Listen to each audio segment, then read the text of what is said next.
माँ पाथरी वाली की अजब शान है भक्तों, सीक पाथरी में मैया जी का धाम है भक्तों। लेता जो सच्चे मन से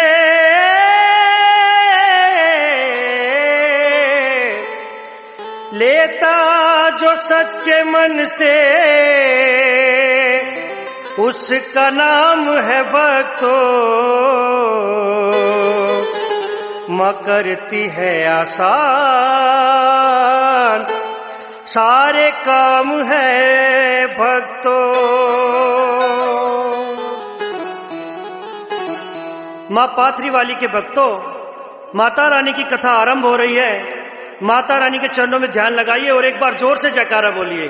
जयकारा माँ पाथरी वाली का, बोल साचे दरबार की जय।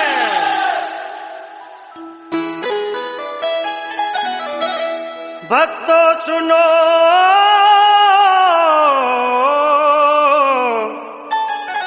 भक्तों सुनो माँ पाथरी वाली की है कथा। भक्तों सुनो माँ पाथरी वाली की है कथा। जो हमने सुना है तुम्हें बतलाए दाता, जो हमने सुना है तुम्हें बतलाए दाता। भक्तों सुनो माँ पाथरी वाली की है कथा। भक्तों सुनो माँ पाथरी वाली की है कथा।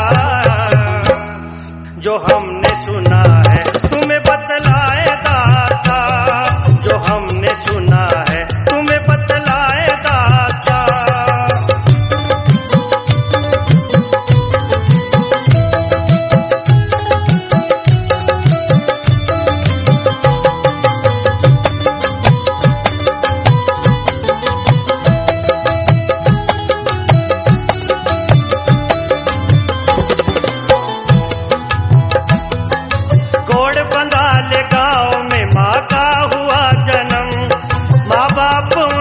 कुछ देना था उनको कोई गम, पंडित को घर बुलाया था कुंडली के वास्ते।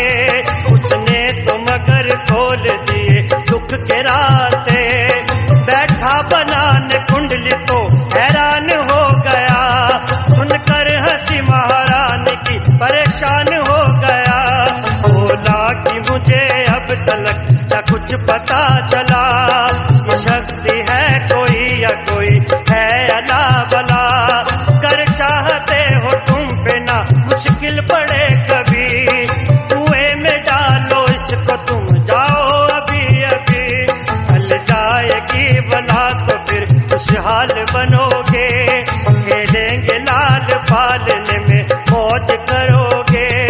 माँ ने सुना जो बच्चे की तो कहने वो लगी, टुकड़ा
सुनती है कि खुद उनके पति सोहन गुजर भी अपनी बच्ची को बुरी भला समझकर कुएं में फेंक डालना चाहते हैं, तो बहुत मिन्नतें करती हुई अपने पति से क्या कहती है। माता ने कहा रोते हुए अपने पति से, क्या कह रहे हो तुम नहीं हो आज होश में, लगते जिगर को किस तरह मैं जान से मारूं, संकट ये कैसा आन पड़ा अब मैं क्या करूं, पंडित की बात पर मुझे एतबार नहीं है, मासूम है बच्चे ये गुनहगार नहीं है, बरसों के बाद गोद में आई है ये परी, चेहरे का नूर जैसे ये जन्नत से है उतरी, जी भर के जरा देखो इस नन्हे गुलाब को, पकड़ो जरा हाथों में तो इस महताब को, रो रो के बुरा हाल था उस माँ का तो एकदम, भारी सा हो रहा उसे रखना हर एक कदम, उसके पति ने फिर दिया उसको ये वादा, इसके सिवा नहीं बचा कोई और रास्ता, बच्ची को डालो मटके में और साथ ले चलो, जो बोलता हूँ वो ही करो कुछ ना अब कहो, फिर देखते ही देखते सितम ये ढा दिया, फिर देखते ही देखते सितम ये ढा दिया, मटके को कुएं में था हाथों से गिरा दिया, मटके को कुएं में था हाथों से गिरा दिया, फिर देखते ही देखते सितम ये ढा दिया, फिर देखते ही देखते सितम ये ढा दिया, मटके को कुएं में था हाथों से गिरा दिया, मटके को कुएं में था हाथों से गिरा दिया।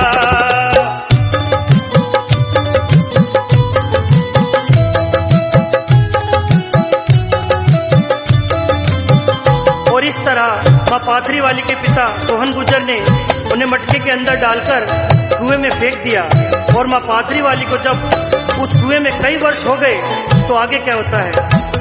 एक नाग बाबा जंगल से थे रहे गुजर, जब उनको लगी प्यास तो देखा इधर उधर, उनको नास पास में कुछ नजर आया, घोड़े से चले आगे तो एक कुएं को पाया, लेकर एक बाल्टी को जो कुएं में गिराया, मुझको बचाओ किसने कहा समझ न आया, जैसे ही डाली बाबा ने कुएं में एक नजर, तो देखा एक कन्या को उस कुएं के अंदर, बाबा ने रस्सी खींच के कन्या को निकाला, आते ही बाहर कन्या का रूप निराला, बाबा ने कहा कौन हो कैसे गिरी अंदर, कुछ ना कहा बढ़ने लगी त्रिशूल तान कर, बाबा ये पूछते रहे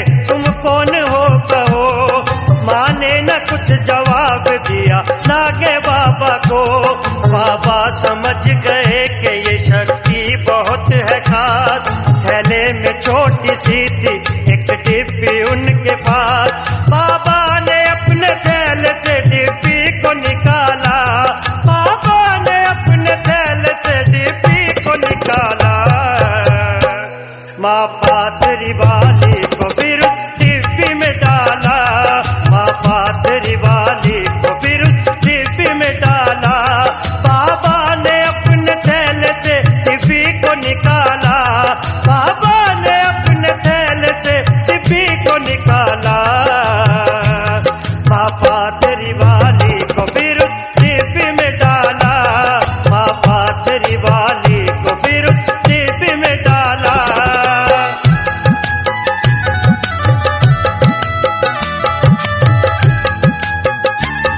आपने सुना कि नागे बाबा एक दिन जंगल के रास्ते से जा रहे थे और बहुत प्यास लगी थी, वो एक कुएं के पास पानी निकालने के लिए रुकते हैं, जब कुएं में बाल्टी डालते हैं तो बचाओ बचाओ की आवाज सुनकर बाबा इधर उधर देखते हैं, लेकिन उन्हें कोई भी नजर नहीं आता, फिर वो कुएं में जाकर देखते हैं तो उन्हें कुएं के अंदर एक कन्या दिखाई देती है, और बाबा रस्सी को ऊपर खींचते हैं और बाल्टी ऊपर आते ही माँ पाथरी वाली विकराल रूप धारण करके नागे बाबा के आगे त्रिशूल तानकर खड़ी हो जाती है। फिर भी नागे बाबा पूछते कि तुम कौन हो, पर माँ पाथरी वाली त्रिशूल ताने आगे ही बढ़ती रहती है। फिर नागे बाबा अपने थैले से एक डिब्बी निकालकर अपनी शक्तियों के प्रयोग करके माँ पाथरी वाली को डिब्बी में बंद कर लेते हैं। शक्ति स्वरूप मैया को डिब्बी में डाल कर बाबा ने रख लिया उन्हें जटाओं के अंदर। फिर चल पड़े थे बाबा वो शक्ति लिए खास, जाकर रमाया धूणा चीख पाथरी के पास। गाँव के कुछ पहाड़ी तेरे वड़ को चरा रहे, बाबा को देख उनको नमन करने आ गए। बाबा ने खोली आंख तो कुछ लोगों को पाया, फिर प्यार से उन सबको अपने पास बिठाया। बाबा है तब रहे वहाँ सब जान गए थे, बाबा है करामाती सब मान गए थे। एक रोज नथु वाल्मीकि पर पड़ी नजर, बाबा ने उससे पूछा अपने पास बुला कर, मैं देखता हूँ बच्चा कि तुम रोज आते हो, लेकिन तो सबसे पीछे जाके बैठ जाते हो। नथु ने कहा वाल्मीकि जाति से मैं हूँ, क्या आपको स्वीकार है कर सेवा मैं करूँ।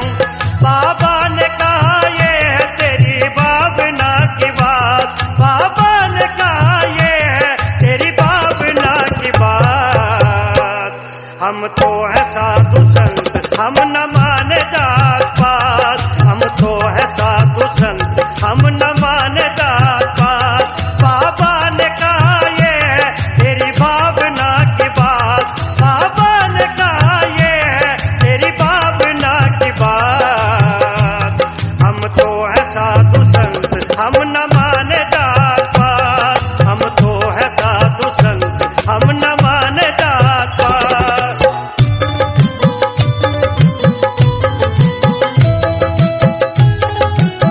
नथु बाबा से कहता है कि मेरी बहुत इच्छा होती है कि मैं आपकी सेवा करूं, लेकिन क्या आप मेरी सेवा स्वीकार करेंगे। तो नागे बाबा कहते हैं कि हम साधु संतों का जात पात से कोई सरोकार नहीं है, हमारे लिए सब ईश्वर की संतान है, और तुम्हारा जिस प्रकार सेवा करने का मन हो तुम बेझिझक कर सकते हो। इसके बाद नथु बाबा के लिए भोजन लाने लगता है और धोने के लिए उपले लाने लगता है। फिर एक दिन बाबा वहां से जाने की तैयारी में थे कि नथु और उसका दोस्त भरतू बाबा के पास पहुंच जाते हैं और नागे बाबा नथु से कहते हैं, बच्चा मैं तेरी सेवा से बहुत प्रसन्न होकर तुझे एक डिब्बी देकर जा रहा हूँ। फिर नागे बाबा वहां से चले जाते हैं। नथु को एक रोज ये ख्याल आ गया, देखूं जरा मैं खोल के बाबा ने क्या दिया। जैसे ही उसने डिब्बी के ढक्कन को उठाया, माँ पाथरी वाली को सामने खड़ा पाया। विकराल रूप देखा तो होश उड़ गए, वो सोचने लगा था भागने की वहां से। माता ने कहा मत डरो मैं कुछ न करूंगी, माता हूँ तुम्हारी न तेरे प्राण हरूंगी। पर नथु के कदम तो लड़खड़ाने लगे थे, सूखा गला और चक्कर उसे आने लगे थे। फिर किसी तरह उसने हिम्मत को समेटा और मन ही मन ये कहने लगा, भाग लो बेटा, अगर हाथ आ गए तो तेरा हाल क्या होगा। उसने न देखा मुड़ के वो तो भागने लगा। बोली महाशक्ति के घबराओ नहीं तुम, मिल जाएगी सब खुशियाँ ना होगा कोई गम। मैया ने कहा बात जो तुम मान जाओगे, मैया ने कहा बात जो तुम मान जाओगे। बाकी की जिंदगी में बड़ा चैन पाओगे,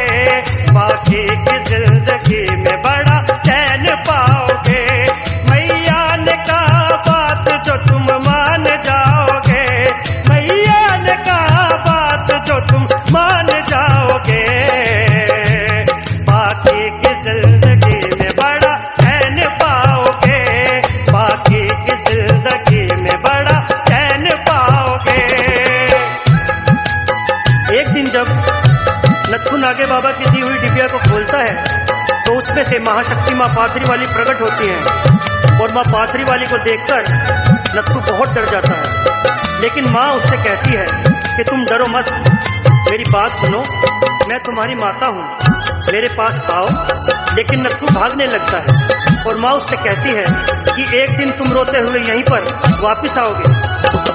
माँ आ गई फिर क्रोध में अदृश्य हो गई, उस दिन से वहाँ लोगों की जो दुर्गति हुई। आंधी तूफान चल पड़े, पेड़ों की टूट डाल, फिर सूखा पड़ा ऐसा सबका था बुरा हाल।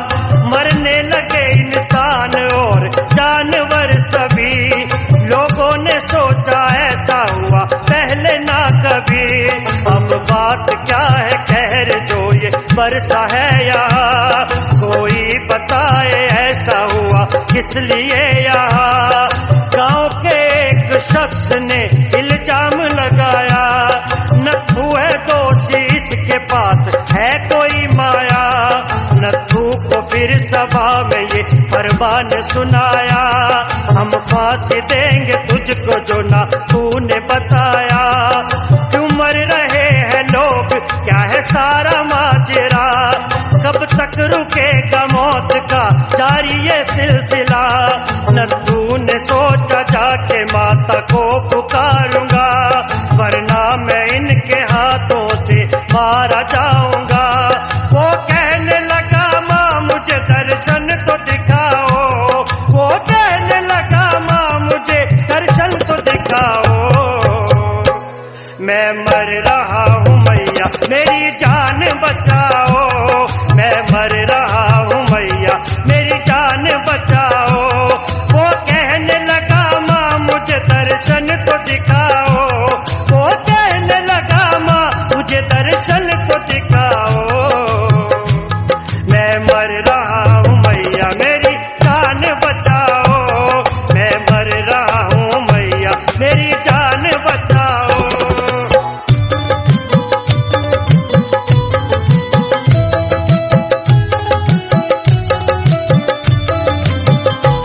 नत्थू रोता हुआ उस स्थान पर पहुंचता है जहां माँ उससे बात करती है, उसे रोकती है और अदृश्य होने से पहले उसे कहती है कि नत्थू एक दिन तू वापस यहीं पर आकर मुझे पुकारेगा।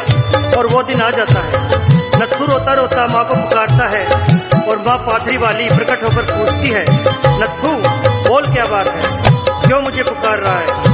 नत्थू कहता है, हे माता, गांव में नर नारी बच्चे बूढ़े और पशु सभी मर रहे हैं। शमशान में चिता ठंडी होने से पहले ही दूसरी चिता जल जाती है और गांव वाले मुझ पर शक कर रहे हैं। मुझ पर यह इल्जाम लगाया है कि इन सारी मौतों का जिम्मेदार मैं हूँ और अगर 24 घंटे में लोगों का मरना नहीं रुका तो वो मुझे फांसी पर चढ़ा देंगे। मुझे इस संकट से उभारो माँ, मेरी जान बचाओ। और माता उससे कहती है, मैं सब ठीक कर दूंगी, लेकिन इन सब जीवों के बदले मैं तुम्हें जीव देना पड़ेगा। नत्थू कहता है, ठीक है माता, पर मेरी जान बचाओ। और माँ सब कुछ ठीक कर देती है। फिर एक दिन नत्थू माँ के पास जाकर माँ से कहता है कि हे माता, मेरे पास जितने पशु थे सारे समाप्त हो चुके हैं। माँ पाथरी वाली नत्थू से कहती है कि कोई बात नहीं नत्थू, मैं अब 6 महीने में तुझसे भेंट लिया करूंगी। इसके बाद माँ उसे कुछ पशुओं का नया रेवड़ देकर कहती है कि ये आज से सारे पशु तुम्हारे हैं और जाओ खुश रहो। नत्थू था एक रोज अपना काम कर रहा, तो उसके दोस्त भरतू ने आकर उसे कहा, पशुओं का जो मालिक है अपने गाँव है आया, और साथ में वो अपने पुलिस को भी हिलाया। वो बोला, अब मैं क्या करूं, कुछ तो कहो भाई। भरतू ने कहा, तुझको बचाएगी वो माई, उसने ही तुमको पालने को ये पशु दिए, वो ठीक सब करेगी, करते हो किस लिए।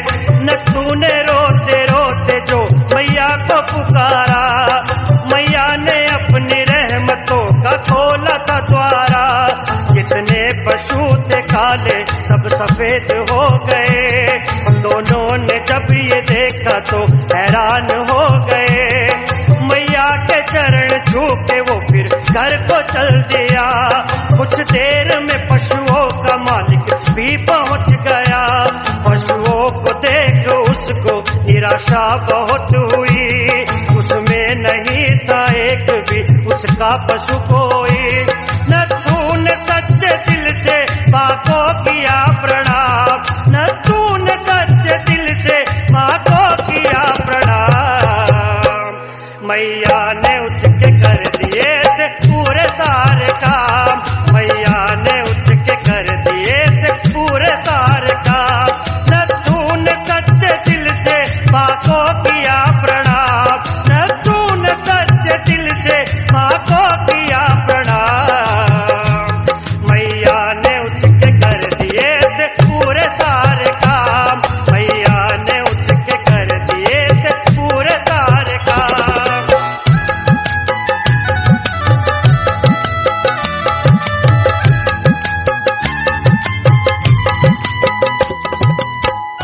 माँ के प्यारे भक्तों, आपने सुना कि कैसे माँ के चमत्कार से कैसे पशुओं का रंग बदल जाता है और पशुओं का मालिक कहता है कि इनमें एक भी पशु मेरा नहीं है, और वो वापस लौट जाता है। नत्थू एक दिन माँ से कहता है, हे माता, मुझ पर आपने बहुत उपकार किए हैं और एक उपकार और भी कर दो। माँ कहती है कि बोलो नत्थू, क्या चाहते हो? वो कहता है, आप मुझे ये बताइए कि आप हो कौन, मैं आपको किस नाम से पुकारूं और आप हमेशा क्रोधित क्यों रहती हैं? माँ बताती है कि किस तरह उनके माता पिता ने उन्हें किसी पंडित के कहने पर जीते जी ही कुएं में डाल दिया था, इसलिए माँ हमेशा क्रोधित रहती है। और अपने बारे में आगे क्या बताती है? मैया ने बताया, मैं हूँ दूतनी, सुनो जो कहती हूँ तुम उसको बड़े गौर से सुनो। तुम जाके पादरी में मेरा थान बनाओ और सुबह शाम उसमें मेरी जोत जलाओ। बुधवार के दिन मेरा प्रसाद चढ़ेगा, जो आएगा श्रद्धा से हर एक काम बनेगा। चैतोर आषाढ़ में तो मेरा मेला लगेगा, पता से पूरे पापड़ी का भोग लगेगा।